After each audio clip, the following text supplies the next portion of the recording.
name's John Poole. I'm from VitalSource. And thank you all for coming today. I appreciate it. I'm going to talk about our product, and I also kind of want to engage in a discussion as well, time permitting, on how you all see what I'm about to show you fitting in at your law schools.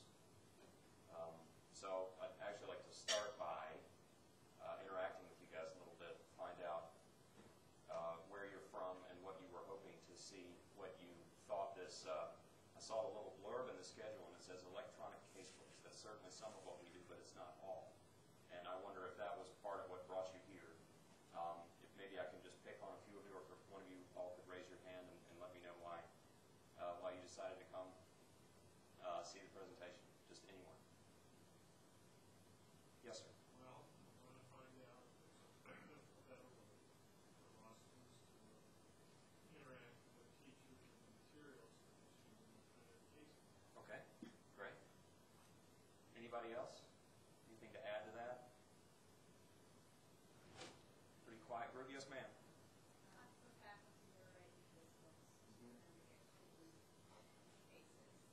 Okay.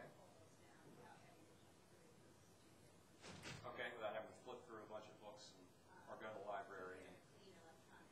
Okay. Okay. What else? Did I see another hand? Yeah. Uh-huh.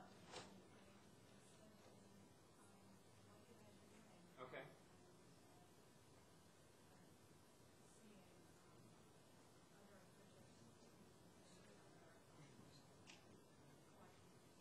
Okay. So just overall interest. Okay. Anybody else? Does that cover it? It's pretty broad. Okay. And can I get a smattering of where you guys are from? I see a Tar Heels hat, which makes me very happy. Well, that's good, but I'm not actually from Michigan. No, that's too bad. I just go with the winners. I'm a Tar Heel, so it makes me very happy. Anybody else? How about in the kind of peach sweater in the back? Where are you from? From Miami? Okay. How about the gentleman raised his hand first? Akron? Red state. What's that? Red state. A red state? How about you? Indiana. Indiana. Okay, so we're from all of it. All right. So I'll start talking a little bit about VitalSource, about the company. And then I'll start talking about some of the things that we've already done. I'll show the product, open it up for questions, and then would like to hear your feedback on how this might apply at your school. The reason I want to do that is the good part about our software, one of the redeeming attributes is that it's very flexible and can be used in a number of different ways. And we have a lot of different models that we've implemented at different schools across the country, not just law schools, but dental schools, nursing schools, and so on. So I want to hear your feedback that will help me. So VitalSource is a company that was founded in 1994, and it was founded by a dentist who was a graduate assistant and assisting professor at University of Texas San Antonio. He got a grant to study the effectiveness of electronic curricula in medical schools and dental schools. So it took him about 3 years to put together arrangements with Lippincott, Williams & Wilkins, which is largely a medical publisher, and with Apple to put together a prototype that would produce electronic books, or digital books, I should say. And based on that prototype, the company got 5 dental schools to pool together in a consortium, Texas, Boston, NYU, Buffalo, and New Jersey. And those 5 schools were the first VitalSource customers. The idea of the dental schools was that the students would not use any print material at all. It would all be digital, and that includes lecture notes. It includes incorporating websites into the students' curricula, blending together with any intranets or any HTML sites that were already up and running. And it has worked extremely well. There were a couple of bumps in the road along the way early, largely because there was so much content in digital books we had to deliver with the DVD. DVD players weren't mainstream in 1999 and 2000. Laptops weren't quite there, but now we are there. And we have re-signed all 5 of those dental schools to long-term contracts. So they've already used up their first 5 years, and as of this year, they're already signed. So that means to me that it's been a successful experiment, and even greater than that, the students like it, and the faculty, as some of you all know, some faculty are resistant to change, some are extremely open to change, but there's never really a consensus upon when the right time is to change, especially for something that's considered, kind of revolutionary. So the faculty of those schools have very largely adopted this, and the reason is, you raised your hand earlier, the reason is, and also you in the back, it makes it very easy for them to incorporate their learning materials into something that they can distribute to the students. I heard someone at a lecture like this say one day that students are drowning in PowerPoint presentations. Well, this doesn't really help that. In fact, it kind of, it allows the faculty to grab chunks of content, put it in PowerPoint presentations, and distribute it through Blackboard WebCT. How many of you guys have Blackboard WebCT or some homegrown intranet that's the equivalent, right? Okay, we don't compete against that. That's a distribution mechanism. It's also a portal. Some people use it for assessment. We don't do a lot of that stuff. What we do is we work with content. We interact with content, okay? So beyond the dental school experiment, we have since captured 1 out of every 3 dental students now in the United States does not buy printed textbooks. They use VitalSource. So that's about 4,000 students now. Get all of their Elsevier, LWW, McGraw-Hill, several other publishers we work with, they get all of their content through VitalSource. Last fall, we did our first law school. That was Seton Hall Law School in Newark. And what we did there was we kind of bit off something we could chew on, as it were. We signed a deal with Aspen, and we decided to work with a couple of law professors, great guys at Seton Hall, Judson Jennings and Charlie Sullivan. I don't know if anybody here knows them. But what they decided to do was, Seton Hall's a big school, right? I think they have something like 350 students in class. So they split off one section and offered VitalSource Aspen-only curriculum to one section. And they offered it optional. This is different from what we did with the dental schools, right? Because the dental school was mandatory. So the mandatory model has its ups and downs. Everyone's using the exact same thing. But students, being students, and they protested the fact they didn't have a choice. Some students complained of eye fatigue. Some students who weren't good with computers didn't like the idea of it, and so on. In an optional program, what we find is that the bell curve that we see at the dental school of adoption, when I say a bell curve, I mean about 25%, give or take, think it's the greatest thing they've ever seen. About 50% in the middle of students are, forgive the cynical term, kind of sheep. They'll do what the faculty tells them to do. They will plod right along with their studies. The other 25% at the bottom don't like it. It gives them eye fatigue. They don't like reading on screen. They print out everything. There's often a correlation between that 25% of the bell curve and students who aren't comfortable with computers. So that bell curve we see, that last percentage is shrinking. Having said that, what we did at Seton Hall was lopped off the front 25%, if you will. So people that want to use this, that are early adopters, that like iPods, TiVo, XM radio, they decided to give it a shot, and the feedback we got was glowing. So we had 15 students that wanted to use all of their casebooks and supplements to the extent that we could get them in this format, and we had very good feedback from them. So based on that, we have expanded.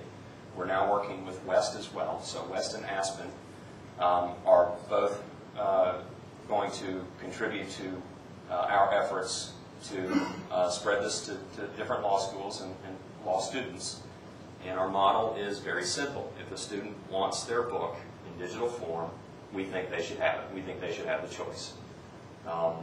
There are some law schools, by a show of hands, how many of you guys here have a mandatory laptop program? It's probably just a few, right? There aren't that many. But there are also some that highly recommend, say, but then some students won't bring it. Even for those that, what I've seen in the law schools that I've visited, mostly in North Carolina, what I've seen is that students wind up bringing them to class anyway, maybe 60, 70%. give or take, higher. And it's getting higher every year probably, right? Now the laptops are getting less expensive, applications are getting better. They like to do their outlining in Word, right? Outlining is a big part of legal education. So we think that those students should have the ability to get their casebooks, supplements in digital form. So that's a kind of a broad introduction, but I think it's necessary. Now I want to show you what the software looks like. And then if you can hold your questions, because what usually often happens is people want to ask questions that pertain to them right away. I'm going to maybe give a 15-minute overview and then open the floor. This is called the VitalSource Bookshelf right here. And the anatomy of the interface works like this. These are libraries. This is our corporate lexicon. These are little icons with vertical books stacked. I have lots of different libraries. The reason I have lots of different libraries is as an evangelist for the company, I want to show different constituencies, different libraries. So you'll see here I have a dental school, I have the Seton Hall, I have Quintessence, for those of you who haven't heard of them, is a dental publisher. I have a publisher demo, that's good for them. I have a nursing demo, a business school demo, Harvard cases, right? This is a K through 12 project. Charles County is a county in Maryland. So we have lots of different libraries that one user can have access to. In other words, it's not limited to one library. Let's focus on the law demo, which is, by the way, please stop by the booth after the lecture, and we have free demos to give you that has all of this content on it, so you can play with it for 90 days, take it back to your law schools. So this law demo contains a folder structure. This folder structure is flexible. It's whatever you want it to be. Looking at our first customer, the San Antonio Dental School, you can see they have a lot of different content. The different icons mean different things. This green icon means a textbook. Under manuals, this is actually internal content developed at Texas and distributed through our format. But notice it's not in a special icon. It's actually a Word document, right? So we're not limited to documents of our own format. We can also work with Word documents, PowerPoint presentations, videos. And then what the academic dean there is, he gave us a taxonomy to follow of material by topic. This is a very fleshed out curriculum, right? So as a freshman, if I just want to focus on my biochemistry, the professor, Hink, has given a bunch of lesson plans in Word and then some backup material with a couple of biochemistry textbooks. And if you flip through these, you'll find different takes from different professors on how things are supposed to be laid out in a curriculum. The point is it's customizable. What we did for the law demo was something pretty straightforward and flexible. And I think, you know, most law schools, I'm learning a lot about legal education, don't know a lot about it, so if I trip up, don't blame me, I'm trying to learn. What I have heard is that most law schools go through the same basic curriculum in the first couple of years. And so the folder structure is fairly simple. So for example, we've got some civil procedure books, constitutional law books, contract law books. We also have some Supreme Court cases, which are designated by this brown icon. Brown is a designation for public domain content. Okay, so anyway, we've got all this content now, and by the way, it's on my hard drive. We typically distribute it to customers that have a large body of content on a DVD, but that's really just as a distribution mechanism. All of these pieces of content are available on our server, so if I wanted to, say, download this criminal law book with a little yellow triangle, it means I don't have it locally. I can double-click on it. It tells me I don't have it. And I'm downloading it now from our server farm in Cary. Okay, this is one of the two ways we can distribute this. It's very easy for students to get these books.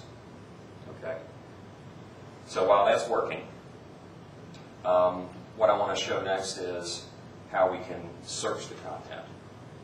If I were to throw this out there again, back to the audience, what are the things you would expect to see in digital content? Why would a student, why in the world would a student want to give up an experience of reading a book where they can see very clearly and have an index, why in the world would they want to use digital content? What's the, just anecdotally, what have you heard from students? Or, in your opinion, yeah? Well, I think some would cut and paste certain parts Okay. into their outlines that they prepare for study. Absolutely. They like to take notes in the book. Right. They like to print out sections versus the biggest problem. Yes. Okay, so that leads on to another issue, which I'll talk about in a second, which is piracy and copyright infringement and stuff like that. Full text searching, right. Now, if you were searching, you probably wouldn't just want the capability of searching one book. You would probably want to search a library, right? So I think one of the main benefits of having multiple books in a library. So we have had implementations, just as an aside, where we've had one book delivered through VitalSource, and we see two value propositions from our company's point of view. We see a cost value proposition.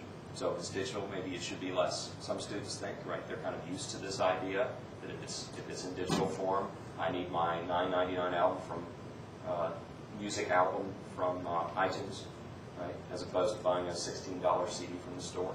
The second value proposition is having all of my content together, having it in one spot. Now, what does that afford me? Well, I'll show you. In Law Demo here, I'm searching all of the content and all of the folders for a specific case.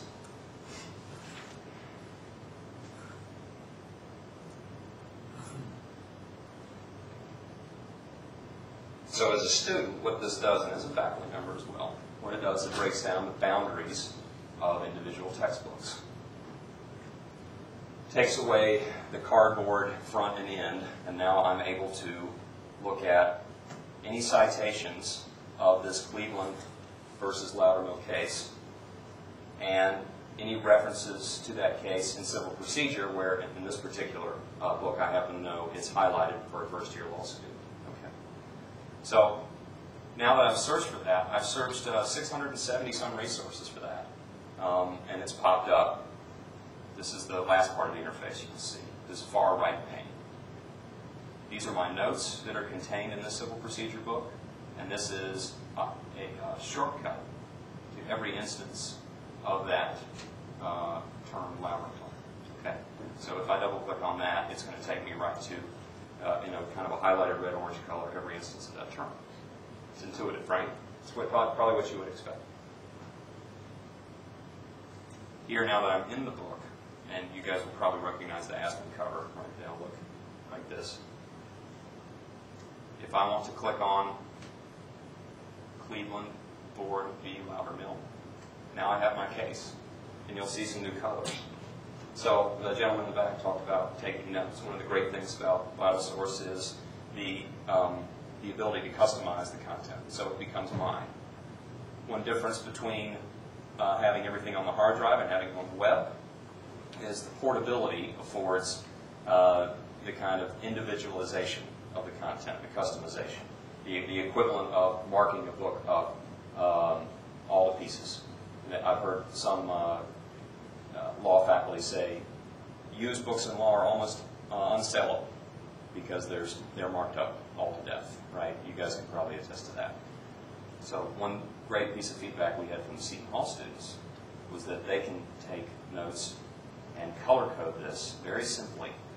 So civil procedure is my current highlight. If I want to make a note with that highlight, I'll just click on Make Note, and I can say this is relevant to due process or something like that. Now it's in my notes database. This is a small markers file. It's a SQLite file that resides on the hard drive. Yes, sir? Can they share those notes? Not yet, but it's a feature that we're going to release next academic year, 2006. So what if I want to customize how I think about civil procedure? Here's my highlighters tool. I want to add one, and I'm going to call it due process. Of course, is a concept that transcends all of these different disciplines. So I'm going to like this passage, make a note, say, also consult, lessee be, please, excuse my spelling if I spelled it wrong. So now in the Notes tab, you see a lot of different colors denoting what I as an individual have wanted to use as a taxonomy for note-taking. Now let's take this a step further. What if I wanted to not search for Loudermill? What if I wanted to search for due process? In this particular book, it searches my notes, right? So it limits my notes. It also changes the contents here in the Contents tab. If I want to restrict which of my mnemonics I am searching for, I can get rid of civil procedure and constitutional law, and now I have just my notes that are relevant to due process.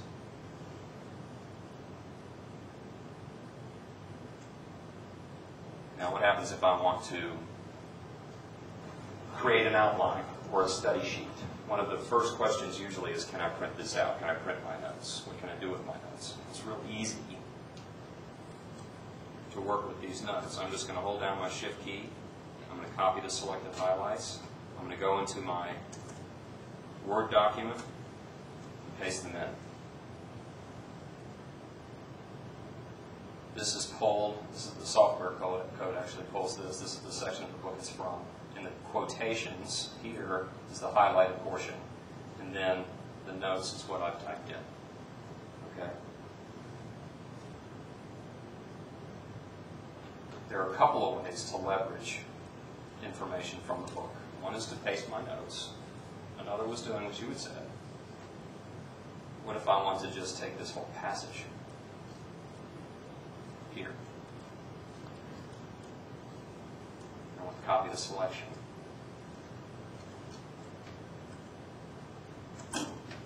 Paste that in. It retains the formatting, which is nice. And it brings over a bibliographic reference from where I found that particular citation. Okay. Now let's work with it a little bit further. What happens if I want to link to specific citations of the Loudermill case back into, remember my Loudermill search result, I must have had 6 or 7 books where it was cited.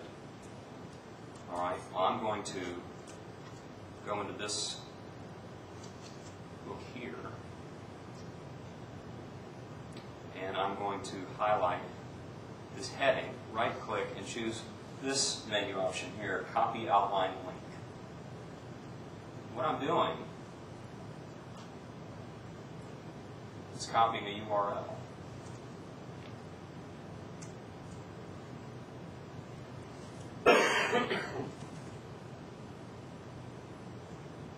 So you guys know how to use hyperlinks within Word and PowerPoint, right? I'm just inserting a hyperlink, pasting that in, and that is a URL. You may notice that number structure is an ISBN. So that becomes a unique identifier. After that number sign in is the taxonomy of the individual book. So I'm going to click OK. It becomes a hot link. And now if I want to go directly, I'm going to close the book for effect, for dramatic effect. And if I want to find that book, this is a Windows security dialog that pops up. It takes me right to that part of the book. Okay? Because our file format is XML, you can do this not just with Word and PowerPoint, but also with PDF. You can do it with your Blackboard and WebCT systems. You can also do it with any homegrown intranets, anything that's coded in HTML. Okay? So this is what, at one particular customer, University of North Carolina, Chapel Hill Dental School has a homegrown intranet they refer to as the electronic syllabus. Blackboard didn't really do it for them, so they created their own. And through that, they deliver all PowerPoint presentations, and before the semester even starts, all of the lecture notes are already up on the electronic syllabus, and all of the faculty have integrated their lecture notes with the medical textbooks that are in every student's library. Okay, so they have leveraged the content, and they've also taken care of a broader issue that kind of doesn't become evident until you realize what's happened. Because everyone at that school has a license to that book, they are not violating any copyright laws anymore, which happens a lot at medical schools. I suppose it might at law schools as well. But in medical schools, and probably a lot of other disciplines, faculty are used to copying things they like and distributing them to students, which violates fair use. In this case, because every student has an access or a license to that book, that is a moot point. Okay? Faculty and administration are interested in that concept. Now let me show you something else. So what I've shown you, just to repeat, is I've shown you how to search within a book, how to search an entire library. So these are benefits of having digital content. Marking up digital content in a similar way you would to a print book. And what else might be of benefit of having your casebooks online? Well, the LexisNexis guys are upstairs, the Westlaw guys are upstairs. What if I was able to integrate these casebooks into statutes that are available on those online services? You see this hot link right here. This is going to take me directly to Lois Law, to that statute. Okay? So now as a student, instead of carrying around heavy casebooks and a laptop, because I'm still going to need my online services, I now have my outline that I'm working on in Word. I have my casebooks, I have my online services, all within my hard drive. Okay? So this is why it's become very popular. We do only have one implementation, but usually when I'm taking this around to other law schools, I get a lot of positive feedback. So that is, well, let me show one more thing. So, something else that's kind of a whiz-bang feature. This term here, felony, we have a reference interface. So the question might be, well, you've got all these great books, but you don't have Black's, or you don't have, Gilbert's dictionary. Well, that's true. We actually don't right now. We are hoping to get it soon. But we do have a reference interface that looks like this. If I want to search for that particular term, I right-click, search for felony in, and let's search for it in encyclopedia. And it pops up the definition. Okay, imagine this would be a law reference instead. So this should have, the purpose of this is should have all the content a student needs locally on their laptop. All right, so I will shut up, and I would like to find out what questions you guys have about the software or the concept, or how it might apply. Yes, sir? My students have a lot of need to access periodical material. Can that be integrated here too in some way? It could. We are, one of our only limitations is we need to go through publishers to sub-license their content. So we are not, the tool itself is not restricted in providing journals, periodicals. We would just have to talk to the publisher that you might give us a request. This is how it typically works. You would give us a request and say, we need to have these periodicals in this digital form. We would go talk to that publisher. We would create a sub-licensing arrangement and distribute it in digital form. So the tool itself is not limited. The journal interface is something we've been talking about for a while, where the abstracts for journals would be searchable on the hard drive, and then if you wanted to find out what the full article said, you would click on the end of the abstract, and it would take you to the online service that has the full article. So an integration with an online journal. Kind of like what we saw with Lois Law. By the way, did you notice that it took me right there? It didn't authenticate me. The cookie authentication is happening. It's part of the software. It happens seamlessly. Anybody have any more questions? Please ask away. Yes, sir. Well, I'll pretend I'm a publisher No. and say, so why would I work with you? It looks to me like students can copy my stuff out of your software and give it to other students, and then I sell less books. Yep. Well, I've already talked about why we think students like us and faculty like us, because they're able to leverage cases out of here easily. They're able to find information easily. They're able to integrate with their lecture notes easily. Why do publishers like us? Why have we been successful with publishers? The main reason is because used book market is killing publishers. Used books, we have a theory that we're working on at VitalSource that we're calling the velocity of a textbook. How long does one book in circulation stay in circulation? Okay? And as it turns out, the possibility for profitability with digital books, we believe, we think other publishers do as well, is the probability of profitability for digital is greater than it is for print because of the used book market. Now, if you're talking about copying and pasting, the response to that is simply there are a lot of Xerox machines that are very busy at a lot of universities right now that are doing the exact same thing, pirating information. And that is, I think, what scares publishers the most, maybe second to used books right now. So how does copying and pasting eliminate that? Well, it won't entirely. We cannot prevent illegal behavior. But what we can do is make it easier for publishers to sell their licensed content and for students and faculty to have it in a way that's more useful to them. Yes, sir. Some of the publishers were putting out their books on discs a few years ago. Yeah. And quit doing it because the discs are able to be duplicated. I mean, what I think what he's asking is, I get one of your programs, and how I take it you have some sort of protection against the disc being duplicated itself. Yes, thank you. I didn't talk about our DRM, but I should have. We have a DRM, or digital rights management system, that prevents books from being.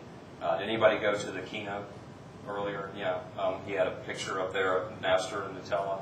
Prevents these books from being Napsterized. I can't email one of these books to a buddy of mine. I can't do anything with the book except have a license to it on my laptop. Now, the technical way that it works is we use a login, password, and license code combination that ties itself to the MAC address of an individual machine. Each user has 2 MAC addresses that they can use. So that means I'm able to use my laptop and maybe, say, my wife's desktop at home if I'm in law school.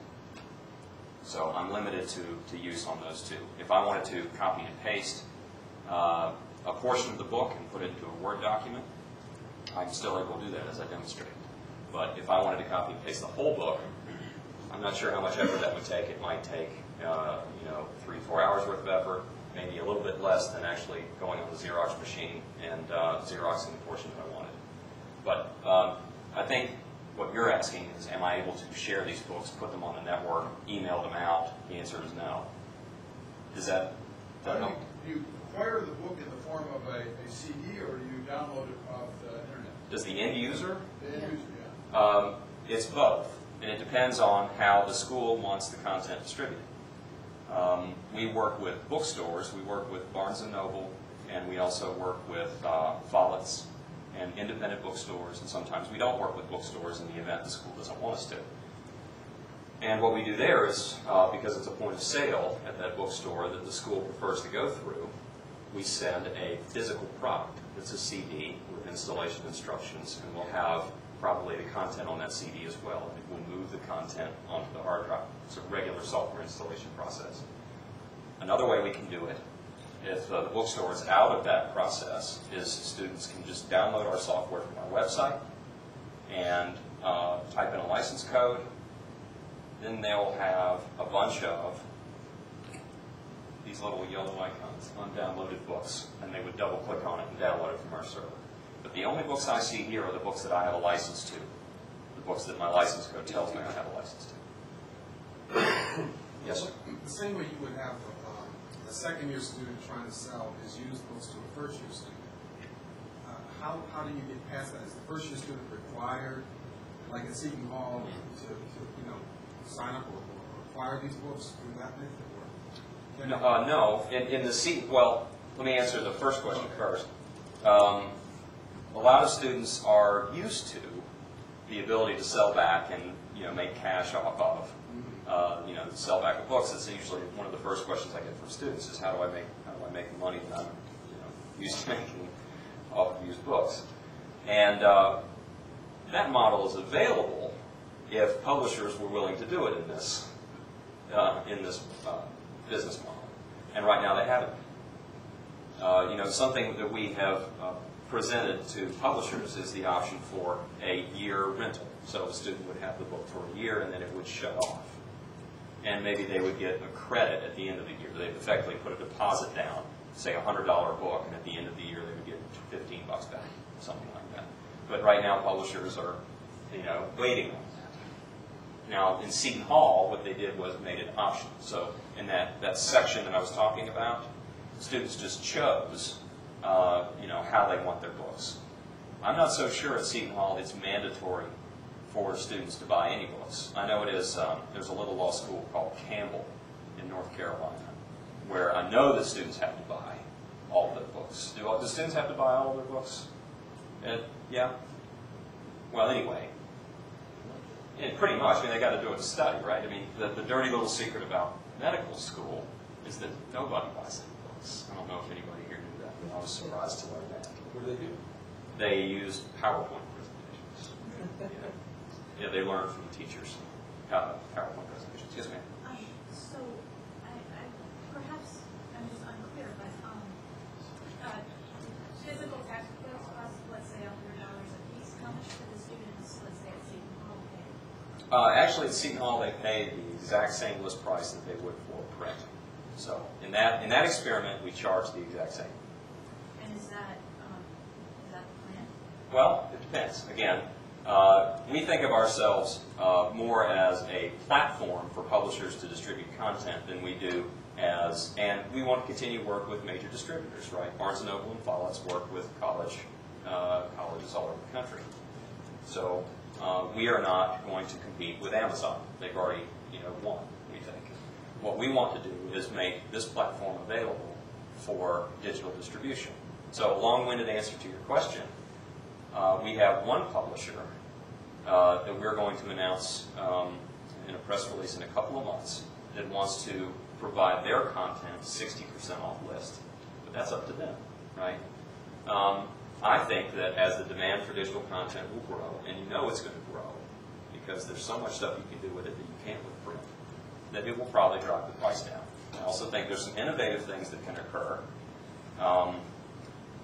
Take, for example, a bundle of study aids, right? So porn sequence, porn books.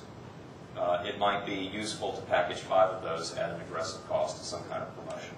But that's the kind of stuff that they do through regular bookstores anyway. So, these kinds of ideas are really up to our publisher partners, not up to us. But I hope that answers your question. Yeah. Yes, sir. So a student buys the criminal law casebook for approximately, on your form, for approximately the cost of the casebook. Yeah. Then he buys the issues and explanations for the cost of that book, but gets digital. And then goes to another publisher and gets the nutshell, again for the cost of the nutshell. Yep.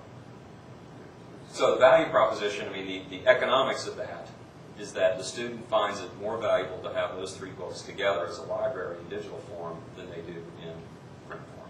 That's what we've heard that's the feedback we've heard from Seton Hall. Why would they pay exactly the same? The reason is because they can do the things that I've showed you. Yes, sir. From a marketing standpoint, is the idea to get the faculty member interested first, and then that spreads to the students? That's a great question. And if you do that, That's your question. in what way do you get the faculty interested? Like, will you come out and do a demo? Because even though you've got this small business you may give me, I don't know the product nearly as well as you know it. Yeah. And we would need you to come out to do a demo like you're doing here to get faculty all excited so they get the students all excited. Yeah, no, I think that's absolutely right. There are a number of different ways to market the product. And they're really, if you will, in our universe, the VitalSource universe, 4 constituencies. There's distributors, publishers, faculty, and students. And it's kind of a distribution chain, the supply chain. Distributors we need to market to so that they're aware that our format is available.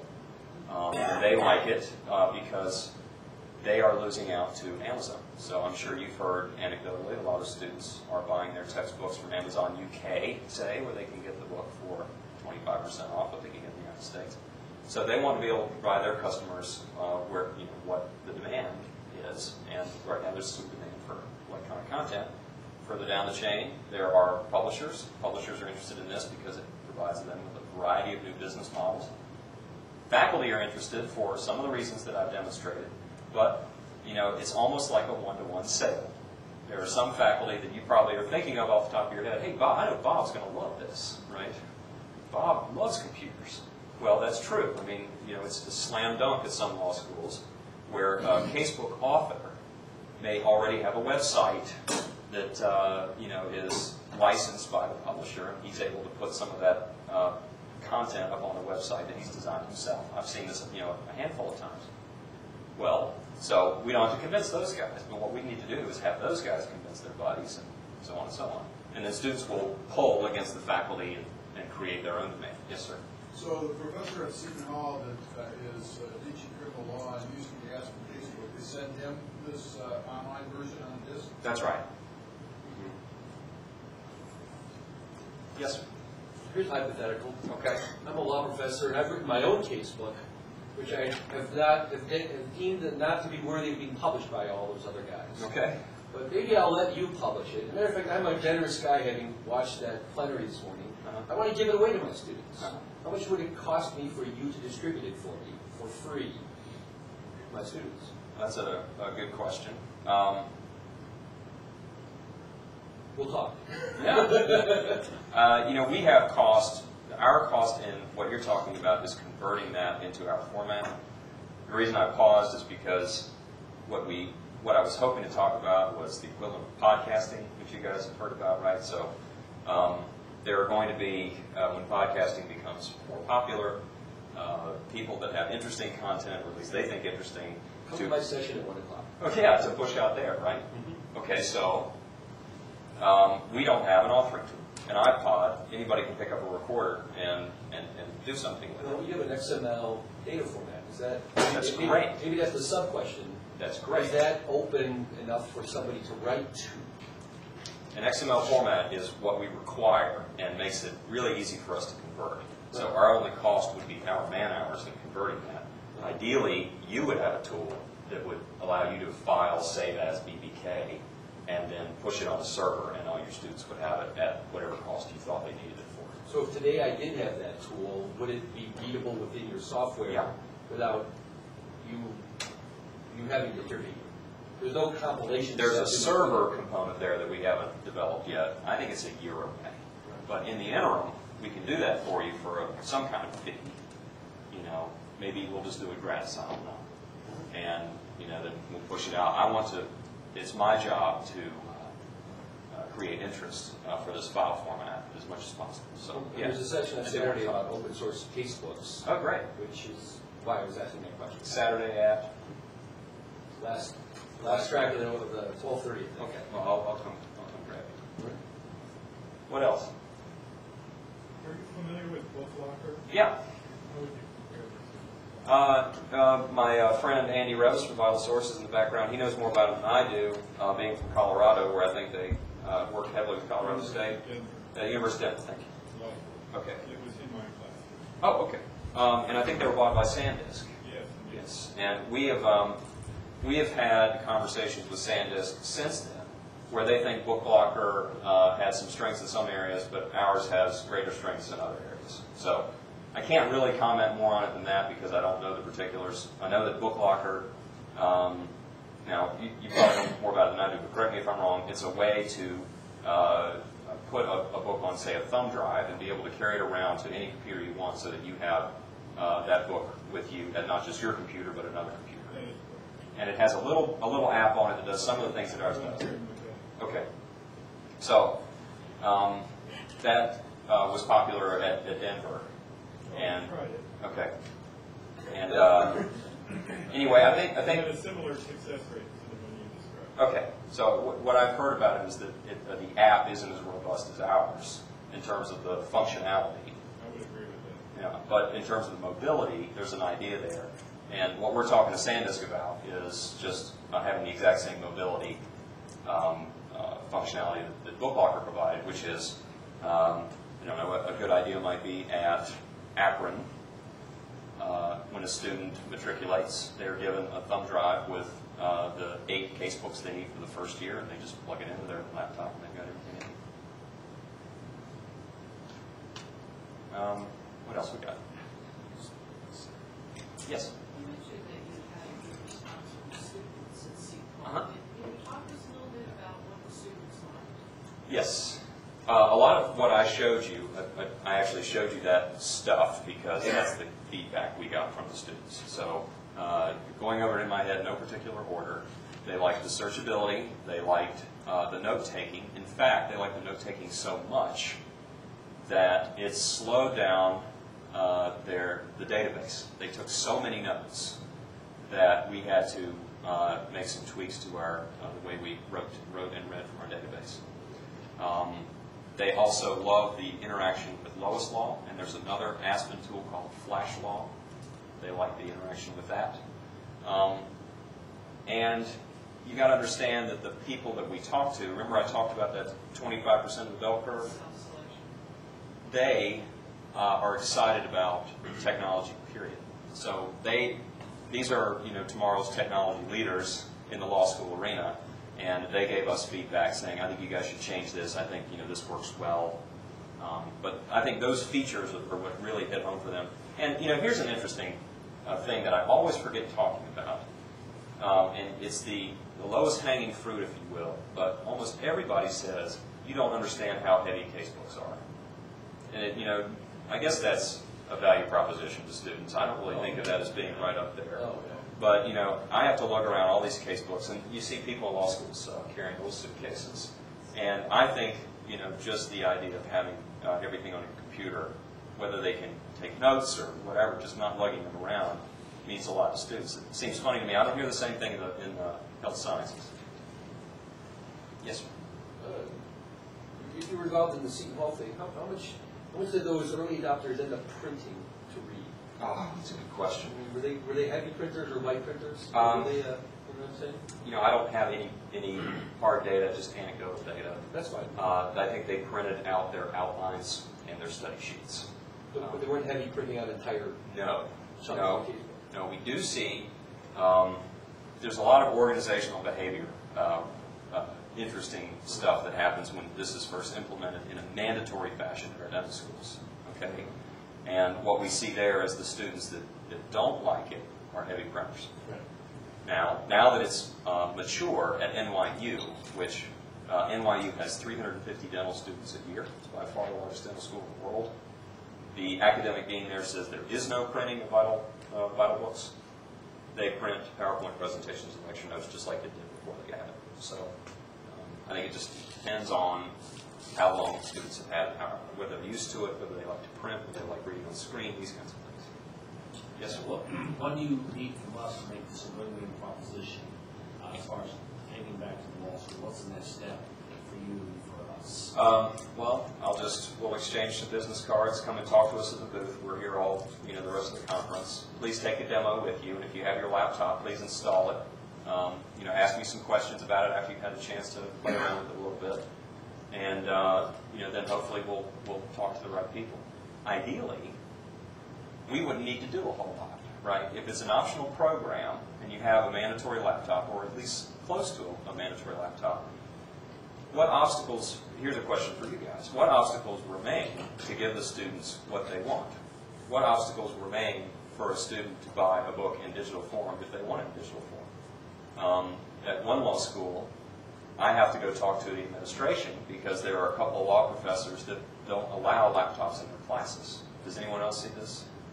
There's just a couple of professors that they think it takes away from the interaction and the kind of the eye contact and the discussion that happens in law class.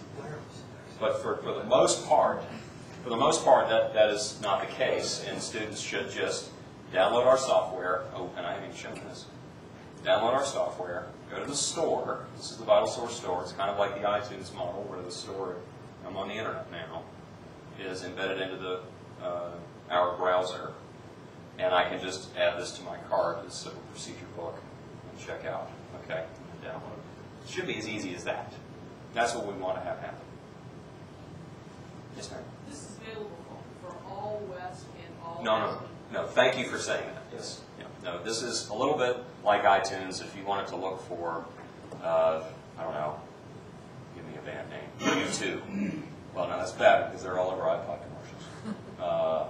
Led Zeppelin. If you want to look for Led Zeppelin in iTunes, chances are you have got a 50% shot of finding it. Right. Okay, the same thing happens here. Now, this is just an interesting aside. You all may want to know this, may not, but I'm going to say it anyway. When you have digital rights for a book, or when you try to create a book in digital form, the poor publishers have to go back and get rights and permissions for all of the individual pieces of content that have not cleared for digital rights. They have to specifically ask for digital rights. If they have rights to print, that's one thing, but they haven't asked for digital rights. So the process of putting books into this format is slower than any of us would like, because they have to clear digital rights. So we have about 50 titles as of today.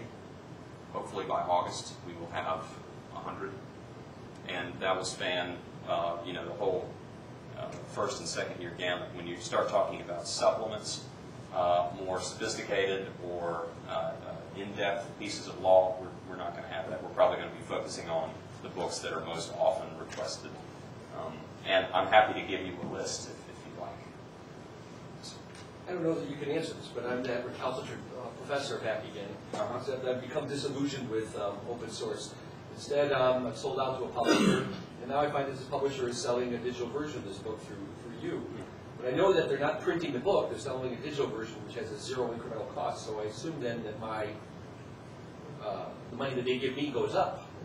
That would be the contract that you would sign with the publisher. And we've heard anecdotally back in the health science arena that those royalties aren't being reported the way they should. Yeah. Yep. So I think that no one has thought back in the 80s and 90s when casebooks and textbooks were written, nobody thought far enough ahead to clear digital rights.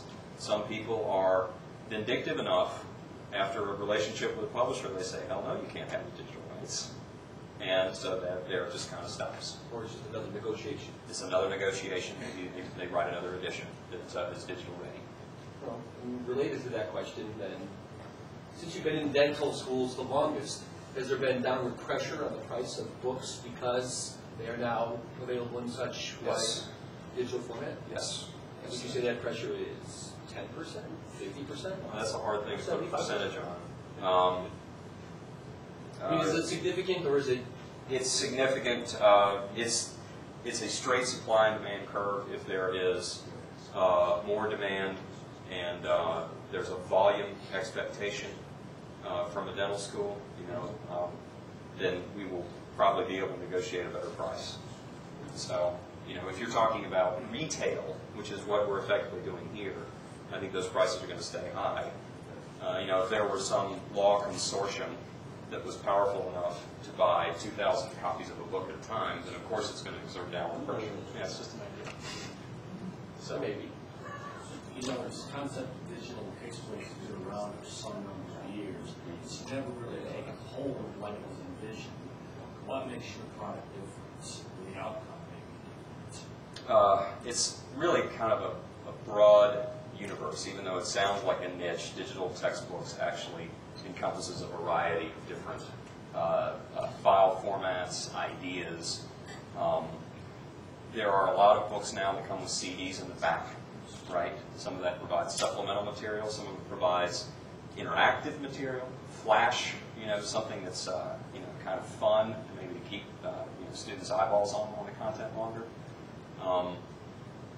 But the problem with that is that it's just one CD. I mean, how often do you want to have, you've got a library of books at home on a shelf. Do you have a library of CDs that go with that book and you can put in one CD at a time? It's just inefficient. What we think our product provides is the ability to build a library of content that you can search, manipulate, organize. You know, I have shown a couple of other things that you can do. Here's my Cleveland versus Loudermill custom folder that I created just here, file, new folder.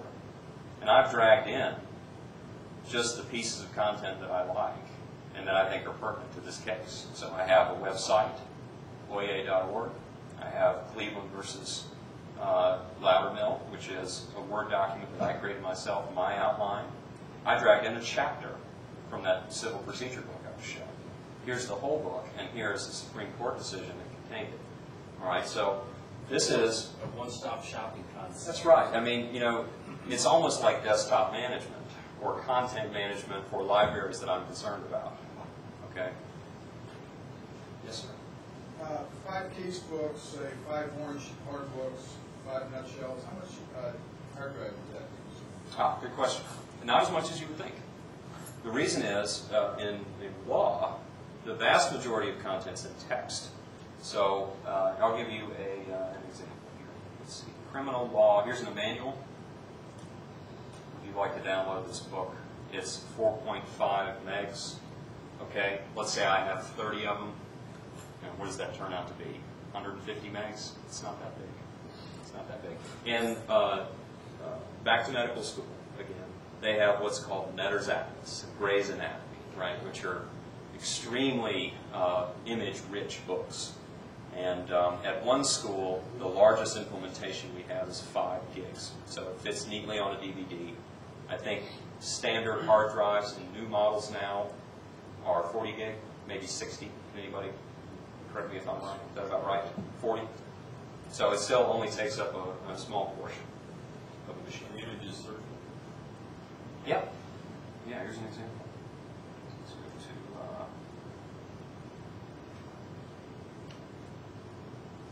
to search for. You mean by the metadata about the image? Sure. This is a lot of textbooks, so let's go to material by freshman year. Search for thorax. Here's the anatomical basis of dentistry. You see the images there? Skeleton, thorax. What's that got to do with dentistry? Shut up, John. And it's a good thing there aren't any dentists in here. Dentists would be very angry. So here's the figures tab, which you won't see in a lot of law books, but this is every instance of the term thorax in any of the images in that particular book. Cool. Yeah, isn't it? One thing to follow up, just correct me if I'm wrong. When the guy back there asked about the zip drive, Yeah. do you say you can do that now? Like that one that you presented, like 4.5, let's say I just wanted that on the zip. I could actually download it and put it on my zip and then I could carry it with me. It would be portable. No, not yet. Okay. No, that's that model.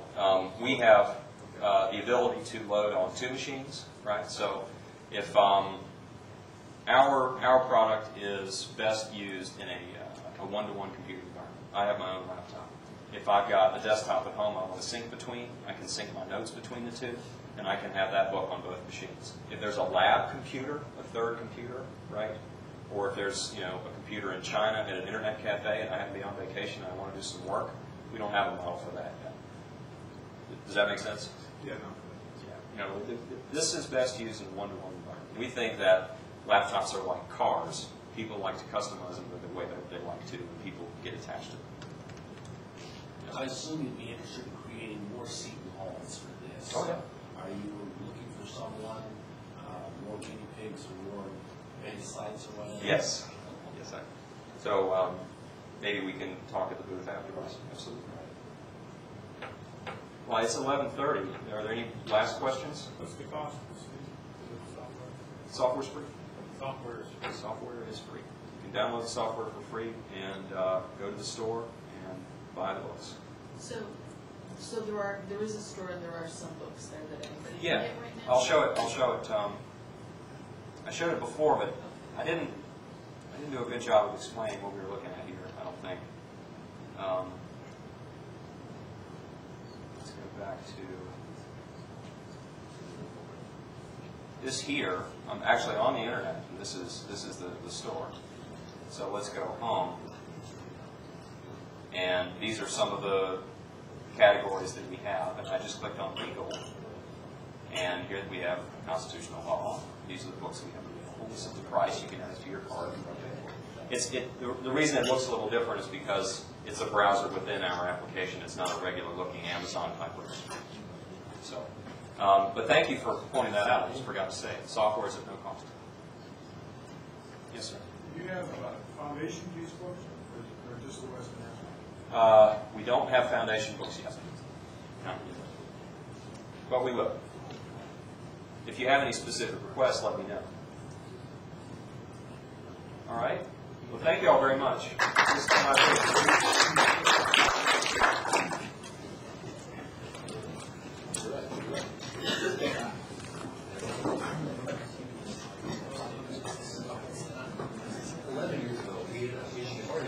It's okay. The usual thing of 2 sessions I want to go to at once.